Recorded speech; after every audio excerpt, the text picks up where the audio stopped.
Okay, Ken again here in Panama. You see, Panama. Panama City, Panama.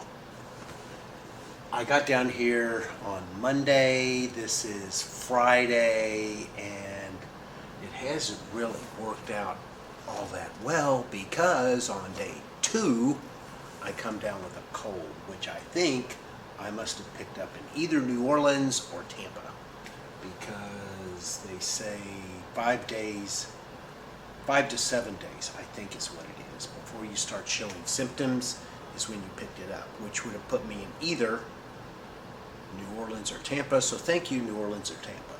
From there, I went to Miami and flew down to Panama. I found out a few things about Panama. One thing is that if you go to the casino, they tax whatever you cash out with at 5%. If you put a ticket in there, if you go cash a ticket for $100, they're going to take 5%, which I have never seen anywhere before in all my travels of the globe, and it was a shocking surprise. I had a $304 ticket, and I went to cash it out, and they gave me $287. So there's the 5% that's gone. And then I come down with the flu. It's not really a flu, it's just a mild cold, as you can tell. If you get a lot of jump cuts in this video, it's because nobody wants to see me coughing. I felt no symptoms the first day. It was the second day that I felt a few symptoms. And then the third day, I was better.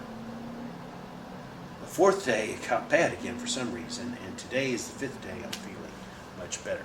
I haven't made it to the Panama Canal yet because of that, and because of all day yesterday it rained and rained and rained, and I went down to the drugstore and got some of this stuff for the cold that I have, and got caught there because of the rain.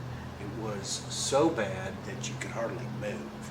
Well, you could move if you wanted to get really wet, and I didn't.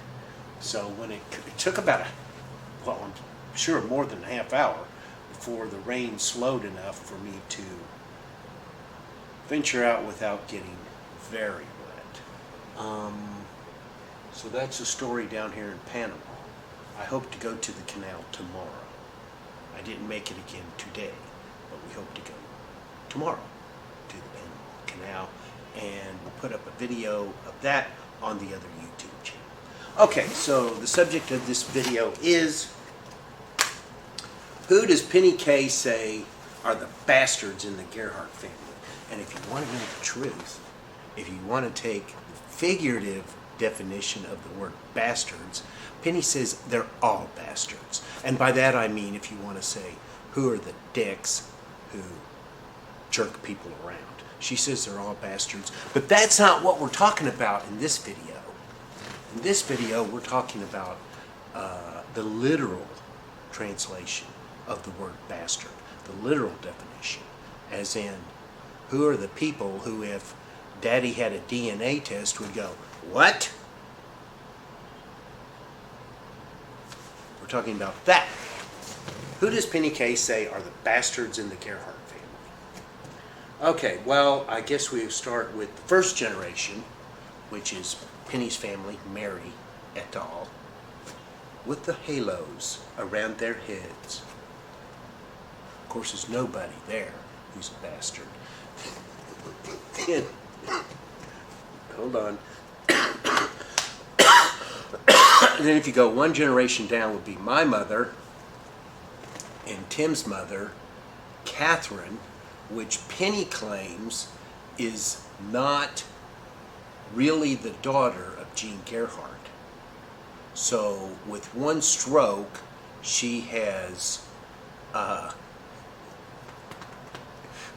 questioned the parentage of 5 people in her family, because my mother has 4 children.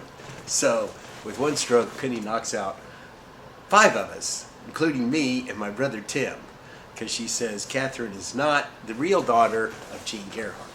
And she impugns her grandmother.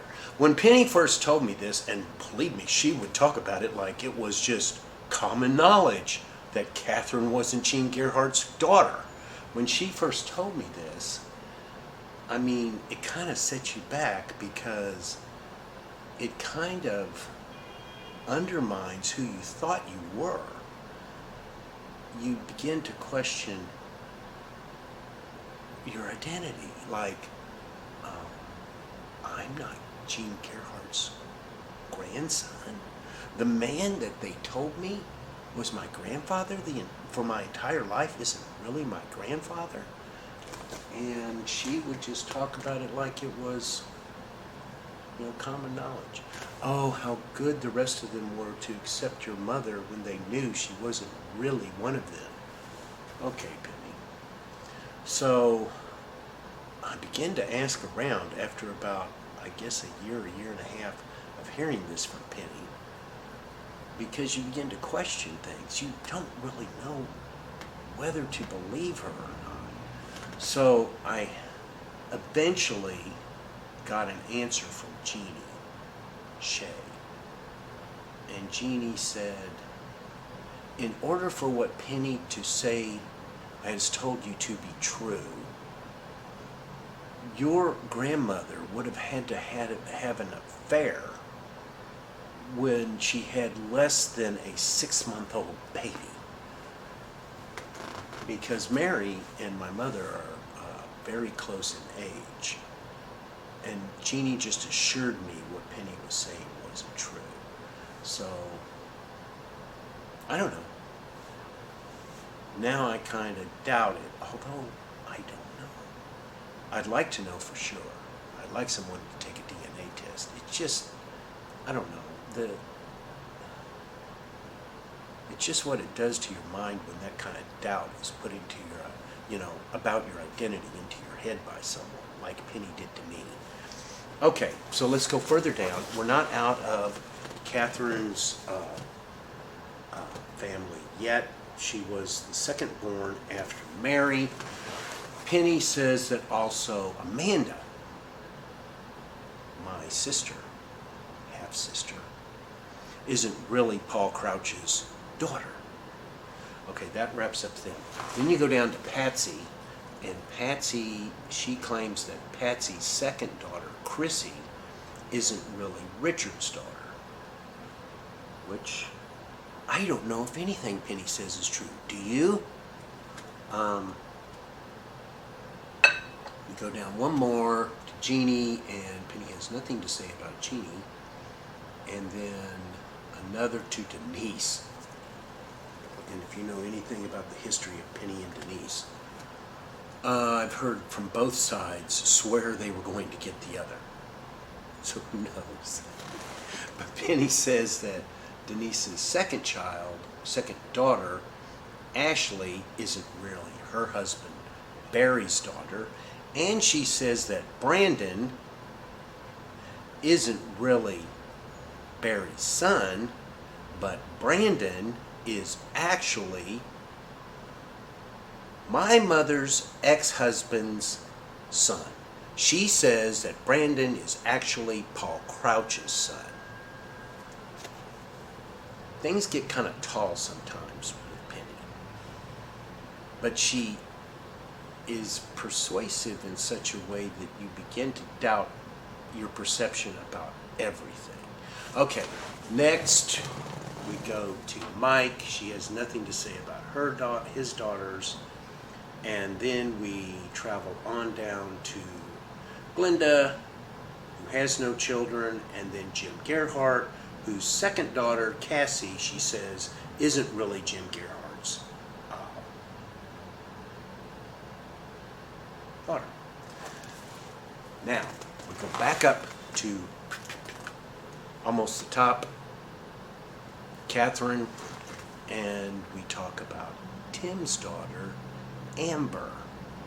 Now, before we do that, someday, I'm going to make an entire video about Penny. You people out there, you think you know Penny Kay. Believe me, you don't know Penny Kay. I have known Penny Kay my entire life. Penny and I are month apart. We were born a month apart. We share families on both sides. We're both Derendingers. We're both Gerhardts. Penny's father was my father's brother. Penny's mother was my mother's sister.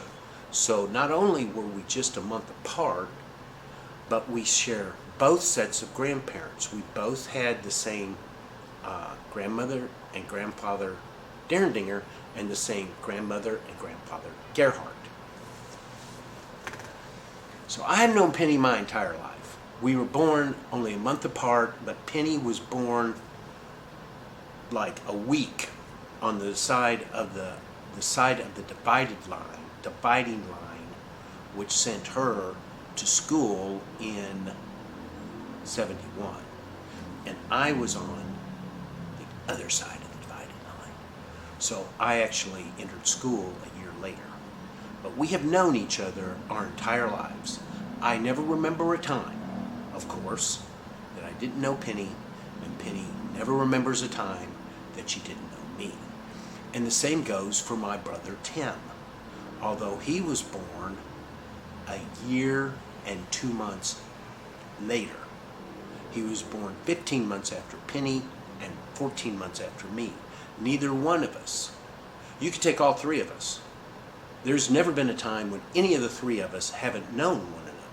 We have known each other our entire lives. We grew up together. Both sides of our families were the same family. We spent an inordinate amount of time together. And she will, you think you know her, but she will take that 7-inch Bowie and bury it right in your back. I cannot tell you how many times Penny buried one in my back, and I ignored it. And I would go back, bygones be bygones, and just go about. And there were times when Penny and I would become close, and my brother Tim would say to me, and I can't tell you how many times he would say to me, Penny is not your friend. Penny is not your friend. He was warning me about things that she was doing around and behind that he thought I should know about. Penny is not your friend, he would say to me, which is something I should have listened to. In another video, we will talk about the extraordinary things I put up with from Tim. And there was an act of violence committed in my family in 2018 that put my relation, which since Tim got married to you know who, our relationship has been on the brink anyway. And that act of violence in the Gerhardt family really put it on the brink. And Penny knew that my relationship with my brother was on a knife's edge. So one day I am talking to Penny, because there have been times in our lives when we did spend a lot of time together, because I know Penny, you do not. And I told her this story. This is a story I told Penny. I told her that when I was in high school, there was a boy whose name I don't even remember at this point. The story is so unimportant. There was a boy who teased me about chasing Tim and Wanda down blacktop highways and down a gravel road. This is what I told her. And he gave me the description of the truck they were riding in, so I knew what it was. Okay, that's the whole story. That's the entire story I told Penny Kay. I said, when I was in high school, there was a boy who teased me at lunch about chasing Tim and Wanda down a gravel road. And he gave me a description of the truck they were riding in, that Tim was driving. That's the whole story from beginning to end. Penny Kay took that story to my brother Tim and told him Your brother says that Amber's not really your daughter because he knows a boy that was chasing you down a gravel road. And he gives this specific description of the truck you were in. Do you see what she did? Bam! Right in the back. You think you know Penny Kay. Tim and I know Penny Kay, and we can both tell you, Penny is not your friend.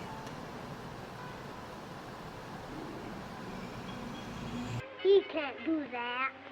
Well, he did it.